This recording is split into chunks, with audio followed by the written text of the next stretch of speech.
Welcome back to my channel. मैं अविनाश हूँ और फिर से एक नया वीडियो लेकर आया हूँ जिसमें मैं आज बात करूंगा कि जो हम पिछले वीडियो में हमने पूरा स्ट्रक्चर ही बस बनाए थे और हम आगे मूव ऑन करेंगे। जो इस वीडियो में अभी हम डिस्कशन करने वाले हैं, जो हमें डीबी कनेक्टिविटी, जो मतलब मेरे को कमेंट भी आया था कि मल्टीपल डीबी कैसे कनेक्टिविटी कर सकते हैं। तो मैंने एक और वीडियो में बताया था कि दो आपके पास MySQL है तो उसको कैसे कनेक्ट करो, बट अब हमारे पास MySQL के साथ साथ हमारे पास MongoDB भी है। मतलब दो डीबी, मतलब मल्टीपल डीबी कैसे कनेक्टिविटी करेंगे, ये बात हम इस वीडियो में देखेंगे। तो आपको रन क्या करना है, आपको कमांड चलाने की कुछ नए लोग हो तो प्लीज पिछले वाले पहले वीडियो देखना, क्योंकि ये वीडियो वैसे समझ में नहीं आएगा, नहीं तो डायरेक्टली हम यहाँ पर आएंगे तो हम इतना मतलब पिछले वाले वीडियो में जितने भी सेटअप हमने किए थे ये पूरा करने के बाद हम डायरेक्टली यहाँ पर आएंगे और यहाँ पर हमें npm रन, ये बेसिक सा फंडा था हमें, पर ये अभी भी डिजाइन है नहीं अच्छे से।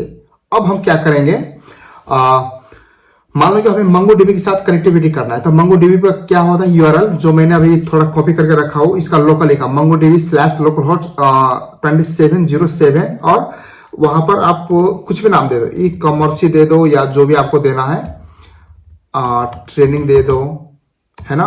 बट आपको ये आपको MongoDB सेटअप करना होगा, डायरेक्टली आपको इंस्टॉल होगा नहीं।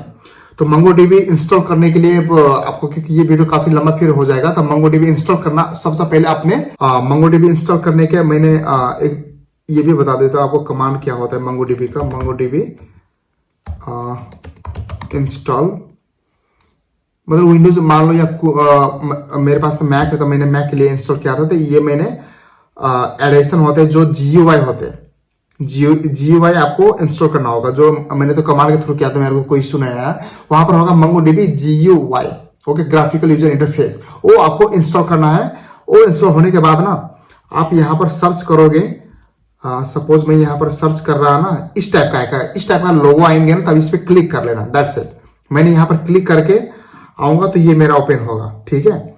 अब हमारा यहाँ पर क्या है कि मैंने सीधे यहाँ पर क्लिक कर लूंगा ना, डायरेक्टली यहाँ पर भी जाएंगे ना, तो हम यहाँ पर ये कनेक्टिविटी फिर भी हो जाएगा, ठीक है। इतना बस हमें देने की जरूरत है। एनी मतलब कोई भी डाउट है तो मेरे से मतलब पूछ लेना है ना, क्योंकि ये काफी इंपॉर्टेंट टॉपिक है, MongoDB सेटअप करना, और भी we can say multiple DB. तो हमारा ये है, ये URL ना आपको कहाँ आकर रखना होगा, ये यहां से कॉपी कर लो। अब यहां पर ना मैंने एक चीज बताया था आपको, node.env में .env फाइल होगा, उसमें आपको डेवलपमेंट रखना है, इसलिए कि देखो एक और चीज मैं बताता हूं, env और env dev और env prod क्या होते हैं। मान लो कि आप env dev मान लो डेवलपर के लिए होते हैं, prod क्या होता है कि prod में हम कुछ भी चेंज करेंगे उधर डायरेक्टली जाएगा, तो हम बार मतलब कुछ चेंज करेंगे, फिर env में चेंज करना होगा, फिर prod में भी चेंज करना होगा, that is not a good way, okay. तो हम क्या करेंगे ना, एक ग्लोबली सेटअप करेंगे, यही तो है मतलब एक आर्किटेक्ट लेवल का मतलब काम। एक हम ग्लोबली सेटअप करेंगे, .env में ना नोड एनवायरनमेंट देंगे डेवलपमेंट, या सपोज यहां पर जब आपको प्रोड देना होगा ना, बस एक लाइन चेंज करना होगा, दैट्स इट। सेम चीज आपको मैंने एक फाइल बनाया हो .env dev, इसको डायरेक्टली ये यहां पर आएगा। तो मैं सबसे पहले यहां पर आकर हमें कुछ वेरिएबल, जो हमने पिछले वाले वीडियो में ये बनाए थे आपको कि मतलब ऐसे करना है, बट हम एग्जैक्टली ये वेरिएबल ना ऐसे करना होगा, .env development server port number आप दो मतलब सर्वर पोर्ट नंबर जो भी देना है आप दे दो, लोकल होस्ट लेमडा मतलब दो या ना दो, जब लेमडा हम यूज करेंगे तब इसके ऊपर हम बात करेंगे। और MySQL में ना ये सारा की आपको चाहिए। ये सब होने के बाद आपको क्या करना है, एक हमने एक बनाया था इंडेक्स नाम का हमने क्या बनाए थे, मतलब एक इंडेक्स फोल्डर बनाए थे SRC के अंदर में। ये क्या है, हमारा ग्लोबल, कुछ भी काम करेंगे ना, हमें जो फाइल हो, कंपोनेंट क्यों ना हो, राउटिंग बोले, कंट्रोलर बोल सकते हैं हम, सर्विसेज बोल सकते हैं, सब कुछ हम यहां पर आकर डिक्लेयर करना होगा। तो देखिए हमने कुछ नहीं किया एक्स्ट्रा, हमने एक .env कैसे इंस्टॉल करना है, आपको इंस्टॉल करना तो आता ही होगा, सीधे सर्च कर लेना, इफ कुछ भी डाउट हो सीधे आकर यहां पर सर्च कर लेना .env इंस्टॉल, ठीक है। आपको एग्जैक्टली कमांड भी मिल जाएंगे। तो ये है अपना इंस्टॉल करने वाले कमांड, ठीक है। तो ये करके एक्चुअली में ऐसे करना आपको, ठीक है। ये होने के बाद ना आपको ये 2-3 लाइन है सबसे पहले, मतलब इंडेक्स वाले फाइल में ना सबसे ऊपर में आपको ये डिफाइन करना होगा .env config और import। इसके बाद आपको एनवायरनमेंट यहां पर प्रिंट करके देखोगे ना, ये सारा यहां पर आ जाएगा, करेक्ट। इसके बाद हमने एक स्विच ऑपरेटर मतलब स्विच केस हमने यूज किया इसलिए कि मान लो कि डेवलपमेंट होंगे ना, डेवलपमेंट वाले आपको .env डेट कॉल करेगा। एक स्टेजिंग होंगे ना, ये आएगा .env स्टेजिंग, उसके लिए अलग एक बनाएंगे इन्वायरमेंट जो होते हैं। मतलब इन्वायरमेंट यूज करने का मेन टारगेट यही होते हैं कि हम बार चेंज ना करें, और क्योंकि ये एक्सेस कोई भी नहीं कर पाते हैं, जो मतलब काफी सिक्योर होते हैं। कुछ भी मतलब कोई भी प्रोजेक्ट में देखोगे ना, एवरीबॉडी मतलब यूज करते .env या उसको इनक्रिप्ट कर लेते, डिक्रिप्ट इनक्रिप्ट होते हैं उसमें Node.js में होते हैं अपना इनक्रिप्ट डिक्रिप्ट करने का, वो भी करते हैं लोग। तो हम इतना अभी डीप में नहीं जाएंगे, अभी बेसिक हमें समझना है। ये होने के बाद ना, ये मतलब सिंपल स्टेप है। इसके बाद आपको एक और चीज इंस्टॉल करना है, क्या? एक्सप्रेस। आप दो टाइप का एक्सप्रेस आपको इंस्टॉल करना होगा, टाइप स्क्रिप्ट के लिए, एक होते हैं नॉर्मल एक्सप्रेस। तो देखिए हमने यहां पर जो भी ये लाइन नंबर है ना 17, हमने वहां पर एक्सप्रेस टाइप स्क्रिप्ट ले ऐसे डिफाइन करना होता है। फिर कॉर्स हमें इंस्टॉल करना होगा, फिर बॉडी पार्ट्स इंस्टॉल करना होगा, और सेम चीज हमने कुछ ज्यादा नहीं किया है। हमने एक्सप्रेस यहाँ पर इंपोर्ट किया, हमने कुछ env से हम फाइल से उठा रहे हैं, और यहाँ पर कोर्स ना, ये करने के मेन रीजन क्या होता है पता है? कोर्स ऑरिजिन क्रेडेंशियल ट्रू, ये मेन क्या होता है ना पता है? आप जब ये एपीआई ना आप यूज करोगे यूआई साइड पे, वहां पर क्या होगा कि आपका कुकीज में ना ये लॉगिन जो भी होगा टोकन मानो या कुकीज है ना, वो सेशन स्टोर नहीं कर पाते हैं। तो हमें ये लाइन आपको यूज करना होगा।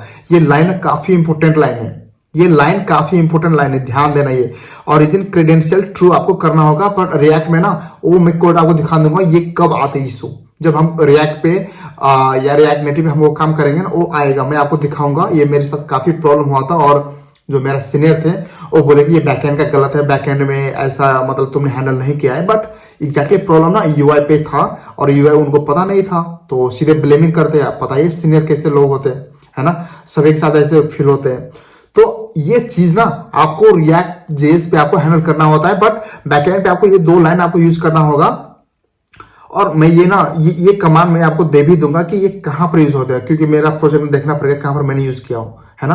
तो मैं आपको डिस्क्रिप्शन में मैं ये लाइन दे दूंगा कि रिएक्ट जेएस पे कहां यूज करते हैं। इसके बाद आते हैं CORS handling. CORS handling as a globally मतलब सभी के लिए हमें स्टार लगा देना है, ये सब कुछ हो जाएगा, फिर नॉर्मल है। और इसके बाद आते हैं एरर हैंडलिंग। एरर हैंडलिंग में ना कि मतलब कुछ भी इश्यू हो एपीआई साइड या मेथड उसका फाइंड आउट ना हो, तो आपको ये लाइन आपको यूज कर देना है, एरर हैंडलिंग, जो हम ग्लोबली करते हैं। इसके बाद आते हैं कि मतलब कुछ बॉडी में इश्यू हो, है ना, बैड रिक्वेस्ट, मतलब कुछ भी हम भेजे हो बैड रिक्वेस्ट टाइप का कुछ है, तो हम ऐसे डिफाइन करते हैं। और ये ऑन कोड एक्सेप्शन क्या होता है ना, आपको कुछ पता ही नहीं है, आपका क्या इश्यू है, कहां पर क्या इश्यू है, आपको कुछ नहीं पता है, तो आपको ये लाइन आपको लिखना ही पड़ेगा। आई थिंक मैंने पिछले वाले वीडियो में बताया था ये चीज, तो ये इंपॉर्टेंट लाइन है, process dot on code exception. I think आप जब एरर का टाइप पर हो गया ना, तो ये सारा कुछ उसमें आ जाता है, और काफी इंटरव्यू के पर्पस से ये काफी इंपॉर्टेंट क्वेश्चन सब होते हैं।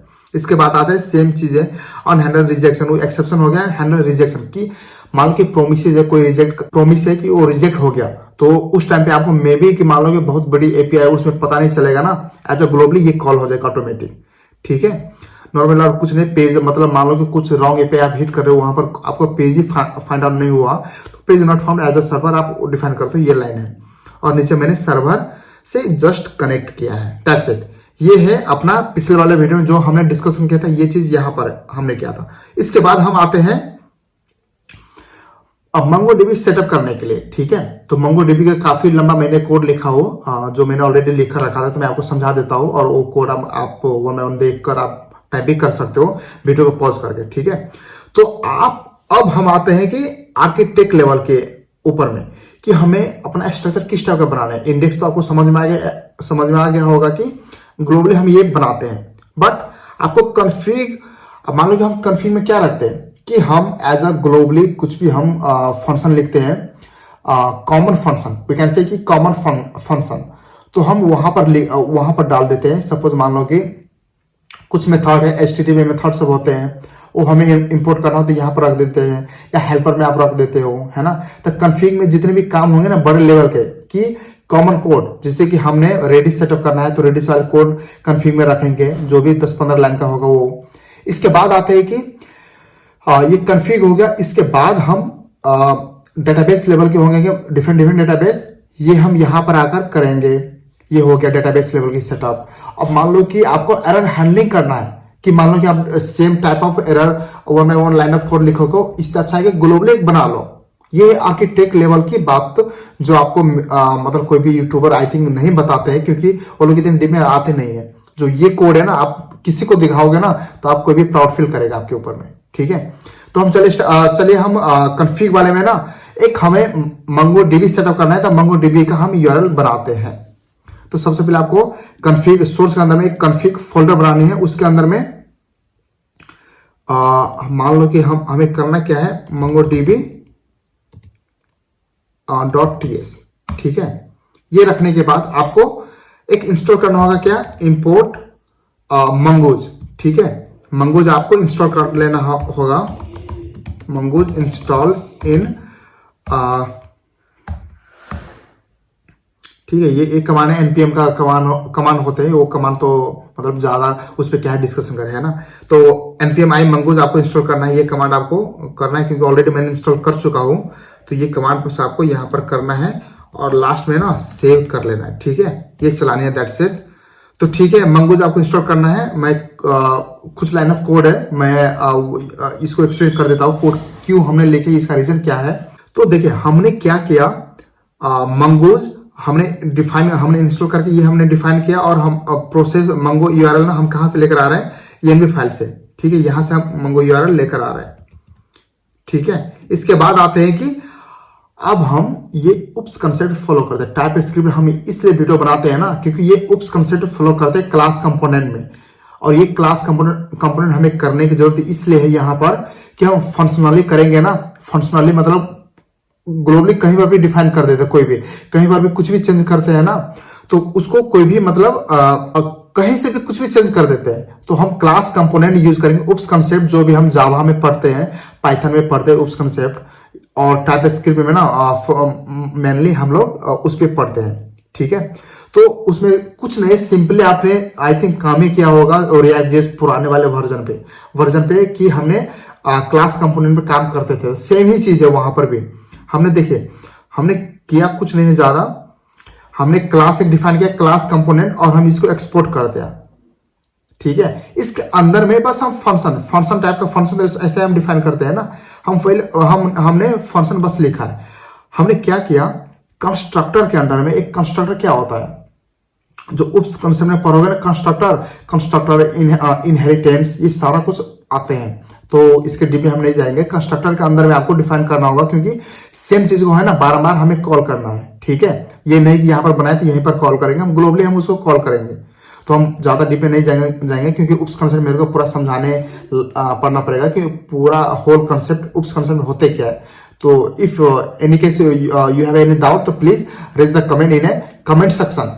मैं आपको उसके ऊपर में एक अलग से वीडियो बना दूंगा उप्स कंसेप्ट के ऊपर में कैसे हम काम करते हैं। तो कंस्ट्रक्टर के अंदर में उसका कमांड होते हैं mongoose.connection.on, कनेक्टेड आपको करना होगा, और कंसोल में जो कंसोल जैसे करते हो ना, मंगूस कनेक्टेड या एनीथिंग इशू होते हैं, डिस्कनेक्टेड में डिस्कनेक्टेड लिखो। और ये क्या है ना, मतलब समटाइम्स काफी ज्यादा हैवी लोड हो जाते हैं ना, तो डेटाबेस ऑटोमेटिक क्लोज हो जाते हैं। तो ये लाइन हमने कंस्ट्रक्टर में लिखा, और सेम चीज हमने उसको कनेक्ट भी करना होता है, ठीक है। तो हमने क्या किया, एक ट्राई कैच मेथड बनाया, ठीक है। ट्राई कैच मेथड में ना हम ये लाइन लिखे या ना लिखे कोई फर्क नहीं पड़ेगा, ठीक है। कंसोल हम लगाए, ये कंसोल है। इसके बाद हम मंगूज और रेडी स्टेट में हाउ मेनी आपका मंगो डीबी कनेक्टेड है आपके साथ। मतलब मान लो कि मेरे पास 1 है, मतलब एज ए ट्रू हम करना है होगा, और ये कनेक्शन किस टाइप का होगा, है ना। तो दिस डॉट कॉन है ना, ये कन क्या है ना, एक ग्लोबली मैंने वेरिएबल बनाया हूं, और ये इसको अलाइन करेंगे डायरेक्टली, ठीक है। और कुछ नहीं है, रिटर्न दिस डॉट कन, और इसके बाद मंगोज यूआरएल यहां पर आ गया, और आपका कनेक्टिविटी है कि नहीं, ये सारा कुछ हमें यहां पर देना होगा। और इसमें ज्यादा कुछ है नहीं, ठीक है। बस ये फ्यू लाइन ऑफ कोड है, आप एक बार देख लो कि मतलब क्या लाइन है। कहीं पर भी आपको डाउट होगा तो आप क्वेश्चन करना, क्योंकि कोई खास है नहीं। मतलब ये कोड ना मैंने भी वहीं से जो आपका डॉक्यूमेंटेशन है मंगो डीबी का, वहीं से मैंने भी उठाया हूं, दैट्स इट, ठीक है। तो हम देखते हैं कि हमारा इतने होने के बाद ठीक है। आपको लिखना क्या है ना, आपको यहाँ पर इंपोर्ट करना है। मान लो कि मैंने क्लास नेम कुछ भी दे दिया, इट्स ओके, कॉन्फ़िग के अंदर में मंगोडीबी, दैट्स इट। ये आपको लिखना है। इसके बाद डेटाबेस को ना आपको कहीं पर भी, इसको कहीं पर भी कॉल कर लो, यहाँ पर भी रख सकते हैं, ठीक है। हमने कुछ नहीं किया, जो हमने यहाँ पर डिफाइन किया है ना जो डेटाबेस, इसको हमने नीचे में कॉल कर दिया database connected, that's it. If वहां पर कुछ इश्यू होगा ना, कुछ भी इश्यू होगा तो यहां पर ये थ्रो हो जाएगा। मान लो कि हम ENB फाइल में ना इसका पोर्ट नंबर ही चेंज कर देते हैं, मतलब इश्यू भी तो हमें रेज करना होगा कि इश्यू मतलब हैंडलिंग हुआ है कि नहीं। एक ग्लोबल हैंडलिंग एरर होते हैं, वो हैंडल हुआ है कि नहीं। मान लो कि इसका तो ये तो मतलब पोर्ट नंबर तो है नहीं, ये पोर्ट नंबर तो गलत है ना। हम देखते फिर से, जब ये आएगा ना तो आपको रीस्टार्ट करना होगा आपका सर्वर, npm run dev, ठीक है। ये कनेक्टेड नहीं हुआ, समझ गए ना क्यों? क्योंकि ये पोर्ट नंबर दिया ही नहीं। यहां पर ये क्या कहते हैं, connect in config like that one, और ये कनेक्शन डिसकनेक्टेड है इसलिए ना, क्योंकि ये पोर्ट नंबर है ही नहीं, ठीक है। तो हमें पोर्ट नंबर करेक्ट मतलब जो भी इश्यू हो, मतलब मंगोडीबी में कुछ इश्यू होगा तो यहां पर रेज हो जाएगा। तो ये हो गया फर्स्ट डीबी का, ठीक है। बट हमारा क्वेश्चन क्या है ना, MySQL ऑल्सो, MySQL को भी हमें कनेक्ट करना होगा। तो MySQL आपको क्या करना होगा ना, MySQL होस्ट क्या होता है, MySQL होस्ट पोर्ट नंबर हमने यहाँ पर ऑलरेडी रख दिया है, MySQL database, MySQL user name password है ना। तो मैं ये सारा कुछ मतलब ऑलरेडी जो भी मेरा है ना वो मैं अपना यहाँ पर आकर रख देता हूँ। फिर हम कनेक्ट करते हैं डबल डेटाबेस के साथ, मल्टीपल कनेक्टिविटी मंगोडीबी एंड MySQL के साथ हम कनेक्टिविटी करेंगे। हम अपना जो भी मैंने MySQL आपको सबसे पहले इंस्टॉल करना होगा। ये भी एक मैं बता दूं कि बिफोर दैट, क्योंकि मेरे पास ऑलरेडी इंस्टॉल है MySQL भी, तो MySQL इंस्टॉल पहले करो, फिर उसका user name, dB name, password है ना, होस्ट नंबर, MySQL होस्ट, ये सारा कुछ आपको फाइंड आउट करना होगा, ठीक है। तो ये इंस्टॉल वाली चीज ना, आप कोई भी मतलब 2-3 मिनट का वीडियो होगा किसी का देखकर ये आप इंस्टॉल कर लेना, बट आप वहां से ये चारों चीजें ना आपको याद रखना होगा। तो चलिए हम यहाँ पर अपना रख लेते हैं, जो भी अपना MySQL होस्ट है ना, MySQL होस्ट। तो हमारा MySQL का होस्ट ना लोकल होस्ट है, मतलब क्योंकि हम लोकली कनेक्टिविटी कर रहे हैं, है ना। Local host MySQL port number 3306 आप कर सकते हो, मतलब इसका पोर्ट नंबर ही स्टैटिक पोर्ट नंबर ये है। और MySQL डेटाबेस नेम क्या, आप ई-कॉमर्स है, जो भी आपका डेटाबेस का नाम है वो रख लो। और MySQL यूजर नेम क्या है, मतलब यूजर नेम ना आप जब यूज करोगे वहां पर रूट, और इसका पासवर्ड मतलब जो भी आपका पासवर्ड है वो आप यहाँ पर रख सकते हो, ठीक है। ये होने के बाद जैसे कि मैं अपना पहले चेक कर लेता हूँ डीबी, मैं कौन सी डीबी यूज कर रहा हूँ। तो सबसे पहले टर्मिनल MySQL -u रूट, मेरा user name, password test @ 1 2 3, login हो गया। सो डेटाबेस, मेरे पास कौन कौन सी डेटाबेस ऑलरेडी है उसी में से मैं यूज कर लेता हूँ। मान लो कि शुक्राना ही यूज कर लो, तो ई-कॉमर्स ऑलरेडी है मेरे पास, ई-कॉमर्स यूज कर लेते हैं। ई-कॉमर्स हो गया। इसके बाद आपको एक और फोल्डर बनाना है, इसलिए कि आप मेरे पिछले वाले वीडियो में देखोगे ना, 2 MySQL है तो आप एक ही कोड में कर लेते दोनों, बट यहाँ पर क्या है ना, मंगोडीबी है और MySQL है, अब दोनों को एक में ही नहीं कर पाओगे, ये काफी दिक्कतें देंगे। एक में मैंने काफी ट्राई किया था, मेरे से तो नहीं हुआ, मे भी आप लोग कर पाते हो। तो एक ही कोड में, जैसे मंगोडीबी का आपने बनाया ना, इसी में आप रेप्लिकेट करके आप कर लो तो और बेटर है, बट मेरे एंड पे तो नहीं हो पाया, मे भी आप कर पाओगे तो आप ये कर लेना एक में ही। इसके बाद हम यहां पर क्या बनाएंगे, MySQL.MySQLDB.ts। इसके बाद हम यहाँ पर एक चीज और आपको इंस्टॉल करना होगा, सिक्वलाइज।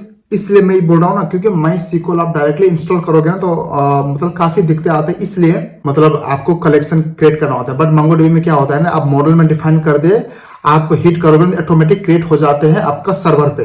बट MySQL में क्या है ना, सबसे पहले आपको टेबल बनाना होगा वहां पर। इसके बाद यहाँ पर आप मॉडल में डिफाइन करना होगा, इफ कुछ भी फील्ड मिसिंग है तो ये चलेगा नहीं, एरर थ्रो कर देगा। है ना। तो आपको सिक्वलाइज काफी हेल्प मिलेंगे माइग्रेशन बनाने के लिए, ठीक है। तो ये कनेक्टिविटी के लिए हम ये बस दिखा रहे हैं, क्योंकि हम काम करेंगे मंगो डीबी पे ही काम करेंगे। तो आपको सिक्वलाइज इंस्टॉल करना होगा। सिक्वलाइज का कमांड आपको npm इंस्टॉल सिक्वलाइज इंस्टॉल करना, दैट्स इट। ये कमांड है। आप कुछ भी और इशू है तो आप एक कमांड देख लेना, क्योंकि मैंने तो यही इंस्टॉल किया था, मेरे अकॉर्डिंग ना ये वर्जन चल गया था इस पे। इसके बाद हमने जो भी process.env से है ना, माई SQL host, port number, this everything हमने यहाँ से उठा लिए। सेम चीज है जो हमने आपने यहाँ पर देखा होगा ना, सेम से हमने किया, बस कुछ लाइन ऑफ कोड चेंजेस है कि this.com में ना मैंने न्यू सिक्वलाइज और ये हमें करना होता है, ठीक है। आई थिंक पिछले वाले वीडियो में सेम ही से मैंने बताया था। और यहाँ पर ना ये चीज आप वहां से लेकर आ सकते हो .env डेव से, बट यहाँ पर ये डाई सिलेक्ट ना ये मतलब हो नहीं पाती। यहाँ पर आप डिफाइन मैंने किया हो बट ये रन नहीं हो पा रहा था यहाँ पर, इसलिए मैंने स्टैटिक ना MySQL डिफाइन करना पड़ा। तो ये आपको ये लाइन ना काफी आपको दिक्कत मतलब क्रिएट करेंगे, तो ये लाइन पे आप ध्यान देना। इसका मतलब लॉगिंग ये सब सिंपल है और कुछ नहीं, ठीक है। इतना होने के बाद ना आप सेम चीज आप यहाँ पर आओ index.ts फाइल में, जहां पर आपका डीबी कनेक्टिविटी है ना, जो भी आपका डीबी कनेक्टिविटी लाइन है ना, यहाँ पर आपको इसको आकर ये लाइन लिखना है db.authenticate, क्योंकि ऑथेंटिकेट वो ऑटोमेटिक करेगा वहां से। आप यहाँ पर देन आप यूज करके अब यहाँ पर सम लाइन ऑफ कोड आपको लिखना है, दैट्स इट। इतना ही है। अब यहाँ पर अभी तो कनेक्ट नहीं हुआ होगा, ये हो गया, डायरेक्टली हो गया, क्योंकि ये हमने पहले ही इंस्टॉल कर चुके थे, ठीक है। npm एक बार आप npm run dev, ठीक है। कुछ नहीं है, मतलब ज्यादा कुछ आप बोलोगे तो काफी कुछ मतलब ऐसा कुछ है नहीं। आपका मंगोज कनेक्टेड और मतलब MySQL डेटाबेस दोनों कनेक्टेड हो गया। तो चलिए एक ओवरव्यू दे दो मतलब कोड का, क्योंकि ये काफी लंबा वीडियो बन चुका है, क्योंकि ये एक रिक्वायरमेंट था मतलब काफी लोगों का कि हमें सर MongoDB और MySQL एक में ही कनेक्ट करके दिखाना। तो ठीक है, तो ये हमारा ऑलमोस्ट डन हो चुका है डेटाबेस का सेटअप। अब हम नेक्स्ट वीडियो में बात करेंगे कि कंट्रोलर सर्विसेज कैसे क्रिएट करते हैं, वो भी टाइपस्क्रिप्ट में उप्स कंसेप्ट फॉलो करके, और ये काफी ऑप्टिमाइजेशन वे के साथ हम बनाएंगे। ये नहीं कि एक में ही सारा कोड हम लिखते आते जा रहे थे, जो सर्विस कंपनी में होते अक्सर, ठीक है, क्योंकि वहां पर टाइम होते ही नहीं और यहाँ पर कोई सिखाने वाले भी होते भी नहीं ज्यादा। तो सर्विस बेस में आप इस टाइप का कोड देखोगे, but in product based company ना ये कोडिंग लेवल अलग लेवल का होता है, ठीक है। तो बस एक ओवरव्यू दे दो, अब इसके बाद आप लोग कर लेना सेटअप अपना। तो सिंपली हमने क्या बताया आपको ओवरव्यू में कि कॉन्फ़िग के अंदर में दो फाइल बनाने हैं, MongoDB और MySQL। MongoDB में हमने कुछ लाइन ऑफ कोड लिखा जो हमें कनेक्टिविटी के लिए जो डॉक में उसको आपको मिल जाएगा, बट हमने टाइपस्क्रिप्ट यूज किया है ना, तो थोड़ा कनेक्टिविटी ये हमने एनी, आप समझो कि एनी क्यों लिखा है, तो ये टाइपस्क्रिप्ट में डायरेक्ट आप ऐसा नहीं लिख पाओगे। यहाँ पर मैं ये हटा दूं ना तो ये एरर दे देगा, व्हाट इज दिस, मतलब ये एरर दे देगा। इसलिए ना आपको एनी लिखना होता है, या यहाँ पर अनडिफाइंड होता है, इसका टाइप होते हैं, डेटा टाइप आप बोल सकते हो, ठीक है। ये डेटा टाइप है, एक बार डेटा टाइपस्क्रिप्ट पढ़ लेना, क्योंकि ये वीडियो पूरा टाइपस्क्रिप्ट में रहेंगे, जो ये आपको काफी मतलब हेल्पफुल मिलेगा आपको कोई भी प्रोजेक्ट में, ठीक है। तो नॉर्मली हमने सेटअप किया था, कुछ लाइन ऑफ कोड है, अब कोड लाइन ऑफ कुछ लाइन ऑफ कोड है, आई थिंक ये सब आपने देखा भी होगा, ये हमने कैसे किया था, ये सेटअप था अपना। और यहाँ पर ये लाइन है, ये लाइन इंपॉर्टेंट है, ये लाइन आप ध्यान देना, नहीं तो डायरेक्टली न्यू डेटाबेस लिखोगे, कनेक्ट नहीं दोगे ना, तो आपको index.ts में ना यहाँ पर आकर चल नहीं पाएगा, ये चीज यहाँ पर ये चल नहीं पाएगा, ठीक है। और इसके बाद हमने क्या किया, .env में ना ये पोर्ट नंबर से डिफाइन किया, जो आपको MongoDB और MySQL इंस्टॉल करना होगा आपके अपने सिस्टम में।